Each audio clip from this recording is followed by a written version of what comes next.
नमस्कार, आप देख रहे हैं मौसम तक चैनल। संपूर्ण भारत के मौसम पूर्वानुमान के नेशनल वेदर बुलेटिन में आपका स्वागत। मैं हूं देवेंद्र त्रिपाठी। 30 सितंबर यानी साल 2021 के मॉनसून सीजन का आखिरी दिन कैसा रहेगा मौसम, कैसा रहेगा मॉनसून का प्रदर्शन।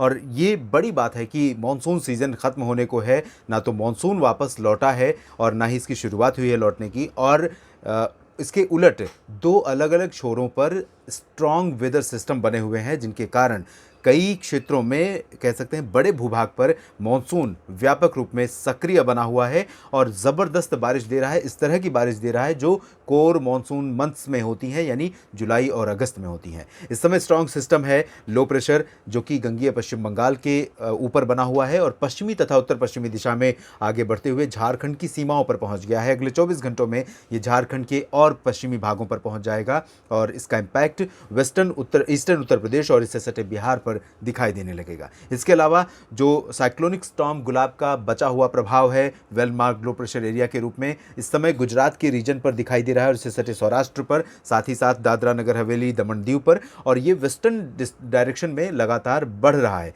अगले 24 घंटों में यानी 30 सितंबर को जब आप सुबह सुबह मॉडल डेटा देखेंगे या जब अपडेट करूंगा नया बुलेटिन, उसमें आप देखेंगे कि ये सिस्टम अरब सागर में पहुंच चुका होगा, जहां पर इसको फिर से एनर्जी मिलनी शुरू हो जाएगी और ये सिस्टम वापस री एनर्जाइज होकर रीजेनरेट करेगा और स्ट्रॉन्ग डिप्रेशन या डीप डिप्रेशन बन जाएगा। लेकिन ये आगे जाएगा, जैसा कि मैं बार बार कह रहा हूँ, इसका इम्पैक्ट भारत के भूभाग पर बहुत ज़्यादा नहीं पड़ेगा, लेकिन आगे बढ़ने के बावजूद ये गुजरात और इससे सटे भागों पर, खासतौर पर जो पश्चिमी घाट है भारत का, इन भागों पर कुछ समय के लिए अपना प्रभाव दिखाता रहेगा। उसकी वजह यह है कि जब ये सिस्टम स्ट्रांग होगा तो इसका दायरा बढ़ जाएगा और ये सुदूर क्षेत्रों तक हवाएं आकर्षित करता रहेगा और हवाओं को पुश करता रहेगा।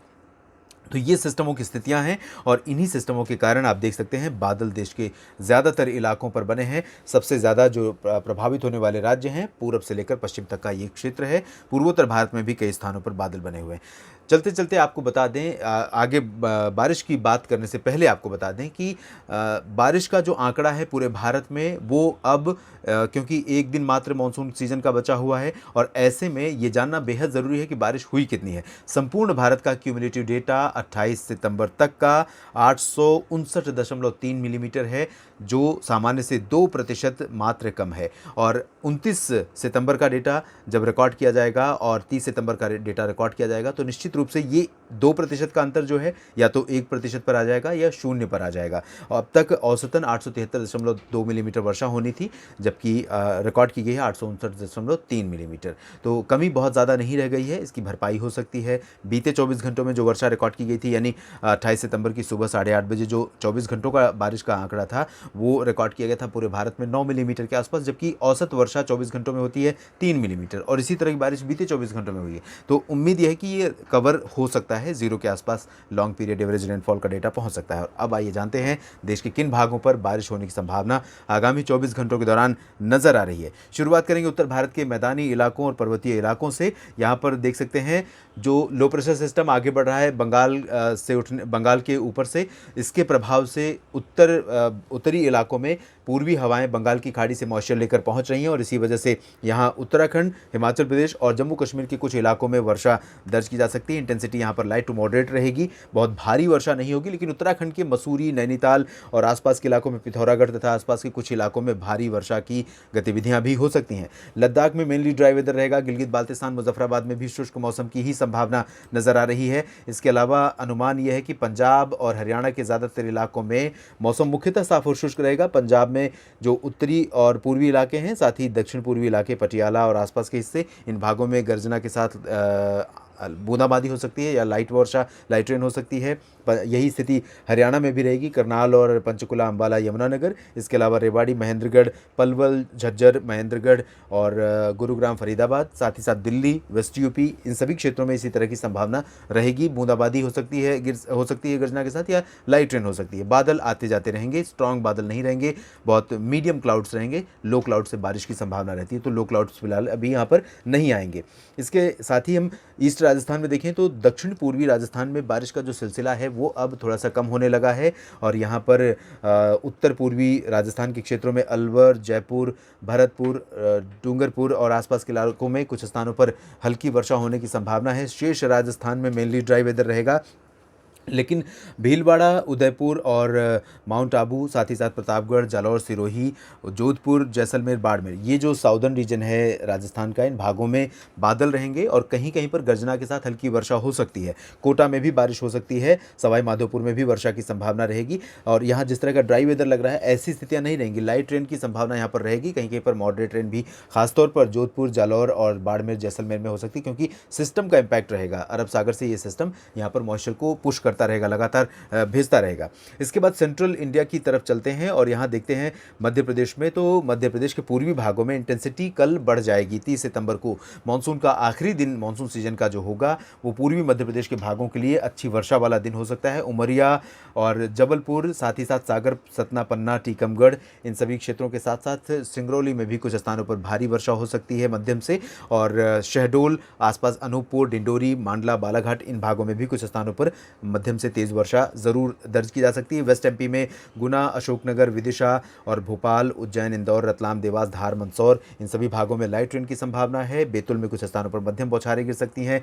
ग्वालियर और आसपास के इलाकों में कुछ जगहों पर भारी वर्षा दर्ज की जा सकती है। गुजरात में बारिश की इंटेंसिटी में काफ़ी कमी आ जाएगी आने वाले 24 घंटों में, लेकिन आज शाम और रात में काफ़ी ज़्यादा वर्षा यहाँ पर होने की संभावना है। ये जो उत्तरी पूर्वी दक्षिण पूर्वी रीजन है, इन भागों से लेकर दादरा नगर हवेली, दमन दीव का रीजन, पोरबंदर, द्वारका, राजकोट, जामनगर, सुरेंद्रनगर, ओखा और नलिया, साथ ही साथ भुज, अहमदाबाद, वडोदरा, आनंद, इन सभी भागों में मध्यम से भारी बारिश आज रात में देखने को मिलेगी। कल इन भागों में इंटेंसिटी कम हो जाएगी, लाइट टू मॉडरेट रेन की संभावना रहेगी और ये सिस्टम आगे बढ़ जाएगा तो भुज में और द्वारका, पोरबंदर में कल भी 30 सितंबर को भी मध्यम से भारी वर्षा लगातार जारी रहेगी। उत्तर पूर्वी गुजरात के क्षेत्रों में कुछ स्थानों पर आज शाम और रात में मध्यम से भारी बौछारें गिर सकती हैं। कल से इंटेंसिटी यहाँ पर काफ़ी कम हो जाएगी। इसके बाद हम बात करेंगे महाराष्ट्र के भागों की। महाराष्ट्र में पिछले दिनों से बहुत ज़बरदस्त वर्षा रिकॉर्ड की गई है ड्यू टू साइक्लोनिक स्टॉर्म गुलाब। इसके अलावा इससे पहले जो सिस्टम आया था उसने भी विदर्भ और मराठवाड़ा के रीजन में कई जगहों पर मूसलाधार वर्षा दी थी, लेकिन अब यहाँ पर मराठवाड़ा के लोगों को बहुत राहत मिलेगी। बारिश कम हो रही है। बारिश जिस तरह से साइक्लोनिक स्टॉर्म के कारण हुई है, इसके कारण जान और माल के नुकसान की भी खबरें हैं मराठवाड़ा, महाराष्ट्र के मध्य भागों में और विदर्भ में, लेकिन अब लोगों को यहाँ राहत मिल सकती है। लेकिन इसके बावजूद विदर्भ में चंद्रपुर और नागपुर में कुछ स्थानों पर वर्षा दर्ज की जा सकती है, हल्की से मध्यम। मध्य महाराष्ट्र में नासिक, धुले और पुणे, सांगली, सोलापुर, सतारा, कोल्हापुर, इन भागों में हल्की वर्षा हो सकती है, जबकि गोवा से लेकर रत्नागिरी और सिंधुदुर्ग, अलीबाग, मुंबई और पालघर, दहानू, इन सभी क्षेत्रों में कुछ स्थानों पर हल्की से मध्यम वर्षा होने की संभावना है। छत्तीसगढ़ के भागों में और ओडिशा के क्षेत्रों में बारिश की इंटेंसिटी काफ़ी अच्छी रहेगी। इस लो प्रेशर सिस्टम के कारण उत्तरी छत्तीसगढ़ के कई शहरों में मध्यम से भारी बौछारें गिर सकती हैं। ओडिशा के आंतरिक इलाकों में आप देख सकते हैं यहाँ पर scattered light to moderate rain possible है। कोस्टल रीजन पर ड्राई वेदर एक्सपेक्टेड है, लेकिन इन भागों में भी कुछ जगहों पर हल्की वर्षा से हम इनकार नहीं कर सकते, इस तरह की संभावनाएं बन सकती है। और दक्षिणी छत्तीसगढ़ में कुछ स्थानों पर वर्षा की संभावना है। तेलंगाना और उत्तरी तटीय आंध्र प्रदेश तथा रायलसीमा क्षेत्र में कुछ जगहों पर हल्की से मध्यम वर्षा होने के आसार हैं। तेलंगाना में इंटेंसिटी ज़्यादा रहेगी और लाइट टू मॉडरेट के साथ कुछ स्थानों पर भारी वर्षा हो सकती है। उत्तरी आंतरिक कर्नाटक में फिलहाल मेनली ड्राई वेदर रहेगा, क्योंकि मॉइस्चर आगे बढ़ चुका होगा और यहाँ पर किसी सिस्टम का इम्पैक्ट नहीं रहेगा, लेकिन कोस्टल रीजन पर इम्पैक्ट थोड़ा सा बढ़ सकता है। अनुमान यह है कि तटीय कर्नाटक और केरल के भागों में कई जगहों पर हल्की से मध्यम बौछारें गिर सकती हैं। जो इंटेंसिटी यहाँ नज़र आ रही है, इससे ज़्यादा बारिश की संभावना यहाँ पर रहेगी, क्योंकि जो सिस्टम अरब सागर में पहुँचेगा और डिप्रेशन बनेगा, उसके प्रभाव से यहाँ पर मॉइस्चर बढ़ेगा लक्षद्वीप और इन सभी भागों में। साथ ही साथ तमिलनाडु, पुदुचेरी में कुछ स्थानों पर मध्यम से भारी बौछारें गिर सकती हैं और साथ ही साथ अंडमान और निकोबार द्वीप समूह में दक्षिणी भागों में मध्यम से भारी वर्षा, उत्तरी भागों में लाइट रेन की संभावना है। पूर्वोत्तर भारत के क्षेत्रों में देखिए यहाँ पर इंटेंसिटी बारिश की बहुत कम हो रही है। इसके बावजूद असम, मेघालय, अरुणाचल, नागालैंड, मणिपुर, मिजोरम, त्रिपुरा का जो रीजन है, 7 सिस्टर्स स्टेट्स जिसे हम कहते हैं, ये भारत का महत्वपूर्ण रीजन और इन भागों में कुछ स्थानों पर हल्की से मध्यम बौछारें गिरने की संभावना नजर आ रही है। ज़्यादा बारिश नहीं होगी, लेकिन गंगीय पश्चिम बंगाल और झारखंड में कुछ स्थानों पर लो प्रेशर सिस्टम के कारण गंगीय पश्चिम बंगाल में आज रात में बहुत भारी, रात तक बहुत भारी बारिश कई जगहों पर हो सकती है। कल यहाँ पर इंटेंसिटी बहुत कम हो जाएगी, लेकिन पूर्वी तटीय पश्चिमी सीमावर्ती रीजन रीजन्स में कुछ जगहों पर मध्यम से तेज़ वर्षा की संभावना कल भी बनी रहेगी। झारखंड में रांची, जमशेदपुर, डाल्टनगंज, देवघर, दुमका और आसपास के तमाम इलाकों में मध्यम से भारी मानसून वर्षा लगातार यहां पर दर्ज की जा सकती है।